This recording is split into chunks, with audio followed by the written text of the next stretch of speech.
Do I really need to introduce Bigfoot? One of, if not the most iconic cryptids ever. A giant 7 to 10 feet tall elusive great ape that roams the wilderness of North America, often stated to be a guardian of the forest it inhabits. Now, I've wanted to create my own bestiary of cryptids, similar to the Pokemon Pokédex, and I felt it would make the most sense to create my first sets of entries on Bigfoot. For this video, I'll show off 3 designs I've made for the Bigfoot evolutionary line, and briefly explain them. Right now, I'm only showing off the designs, but later on I will come up with proper stats, typings, and other aspects of these creatures. Comment down below what other cryptids you would like to see. I can't promise that I will do them all, but I'll keep them in consideration. Subscribe for more capture cryptids, and with that, let's hop right in. For the first design, I found myself having a change of heart early on. The initial design I was developing was very tall and slender, and didn't feel like the first form to a 3-stage evolutionary line. I ended up taking some time to think about how I wanted to change this form. I knew right away I wanted to make this form a grass or nature type, to tie it in with the forest.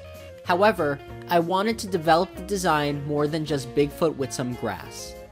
After some review, I decided that I wanted the story and theme of this Bigfoot evolution to highlight Bigfoot's shy and elusive nature, and have it grow up and mature into a protector of the forest. For this new first form, it is often timid and shy, hiding from others in the brush, timidly watching and observing those nearby.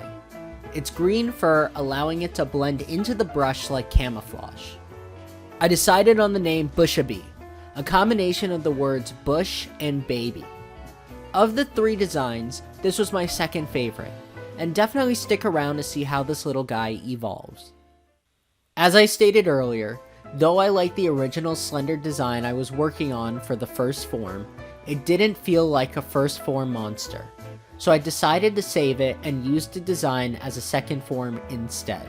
Its more sleek and slender design gave off the impression that this form was less likely to hide in the foliage and was more defiant and wanted to fight.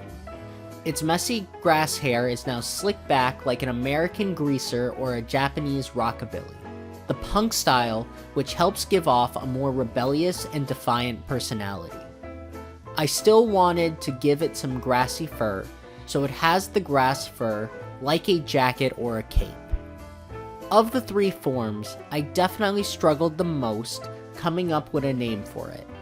I ultimately settled on Grease Squatch, a mixture of greenery, greaser, and Sasquatch. However, I am open to changing this in the future. The last form I designed is also my favorite design. As Grease Squatch reaches adulthood, it finally has mellowed out from its more rebellious personality and has aged into a sturdy and dependable force of nature. Like how trees are sturdy and stand tall and stoic, this final form encompasses this concept. I could see its fur being rough and coarse like tree bark, and its grassy beard gives it a sense of age and wisdom. I really wanted this final form to fall into the concept of being the forest spirit. No longer a timid or shy Bushabee, and no longer an immature and hot-headed Grease Squatch. Raising this cryptid to its apex should reward you with a dependable and loyal companion. For now, the name is Spruce Squatch. However, I am open to other naming conventions. Its final typing should be a mixture of nature and earth, kind of like the grass and ground typings of Pokemon. That being said, I don't have a proper idea of the types I would use for this game, so these typings are open to change later on. So yeah, this is my idea of turning Bigfoot into its own monster for an RPG style game. I hope you all enjoy.